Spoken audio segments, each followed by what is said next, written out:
My name is Claire, and if you had told me a year ago that I'd be sharing a story about love, family, and second chances, I would have laughed in disbelief. Back then, love wasn't anywhere on my priority list.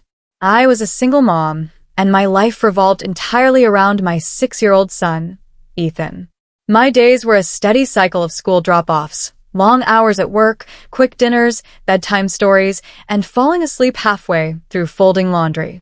My life was full, yet there was a quiet emptiness in the spaces between responsibilities, a sense that something important was missing.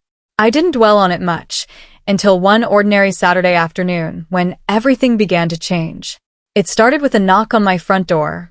I wasn't expecting anyone, and Ethan peeked out from behind me with his usual curiosity. Standing on the porch was Daniel, my neighbor from across the street. We had exchanged polite waves and short greetings before, but we'd never had a real conversation. He held up a small cardboard box with a smile. "This got delivered to my place by mistake," he said.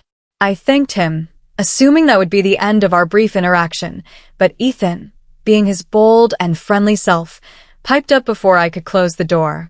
"Do you want to watch something with us?" Daniel looked surprised, clearly not expecting an invitation from a 6-year-old. "Watch something," he repeated. "Yes," Ethan exclaimed, bouncing on his toes.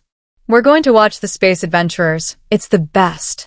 I started to tell Ethan that Daniel probably had other things to do, but Daniel glanced at me, then back at Ethan, and said, "Sure, if it's okay with your mom." That evening, the three of us ended up on the couch together. Ethan made sure Daniel got the good blanket and shoved a large bowl of popcorn into his hands like they had been friends for years. I found myself watching them more than the movie. Ethan laughed harder than he had in weeks, and Daniel didn't seem like the quiet, distant man I had assumed he was. He leaned forward at the funny parts, asked Ethan questions about the characters, and actually listened to his answers. By the time the credits rolled, Ethan had curled up against Daniel's arm. Daniel stayed perfectly still, just smiling softly. When he left that night, I noticed something in Ethan's eyes, something I hadn't seen since his father left years ago. It was hope. After that night, Ethan asked if Daniel could come over again the following weekend. One Saturday turned into two, and soon we had an unspoken tradition. Every Saturday evening was movie night. At first, we stuck to kids' movies, but gradually Daniel began introducing us to films I had never seen before. Funny, wholesome stories, sometimes with deeper messages hidden beneath the light-hearted plots. As the weeks passed, we started talking more. It wasn't just about movies anymore. We spoke about life, about dreams, about the times we had both been through heartbreak. One night, after Ethan had gone to bed, I asked Daniel why he made time for these movie nights every week. He paused for a moment before answering. "Because," he said quietly, "when I was Ethan's age, I wish someone had done that for me." Something in his voice told me there was a story behind that, but I didn't push. Not every week was perfect. One afternoon, Ethan came home from school looking upset. When I asked him what was wrong, he hesitated before telling me that some kids had been teasing him about not having a dad around. That evening, Ethan didn't want to watch a movie. He just sat on the couch, hugging his knees and staring at the floor. Daniel came over anyway, sitting beside him. Daniel said gently, "You know, I didn't have a dad around when I was your age either." Ethan looked up at him, surprised. "But you're okay now?" Daniel smiled and nodded. "I'm more than okay. I had people who cared about me, and that's what matters." I stood in the doorway watching them, my heart full. That was the moment I realized Daniel wasn't just filling a space in Ethan's weekend routine. He was becoming an important part of his life. A few weeks later, Ethan came to me with a special request. "Mom," he said, "can we show Daniel the video?" I frowned. "What video?" He grinned. "The one I made at school. About my family." My heart squeezed. I'd seen the video.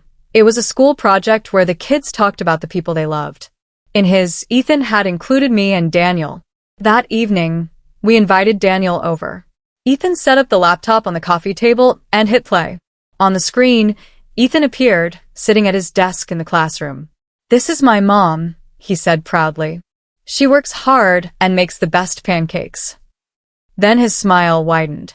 "And this is Daniel. He's my friend. He watches movies with me and makes me laugh. He's kind of like my hero.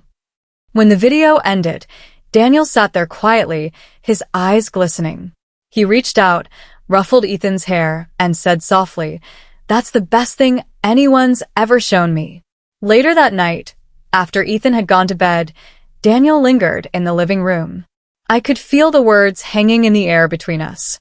My heart was pounding, and I could tell his was too. Finally, I took a deep breath. "I know this started out as just movies," I said, "but you've become so important to both of us. And I think Ethan wanted you to see that video because we both care about you. A lot." Daniel looked at me for a long moment before speaking. "Claire, I care about you too. Both of you." Something shifted in that moment. I stepped closer, took his hand, and didn't hold back.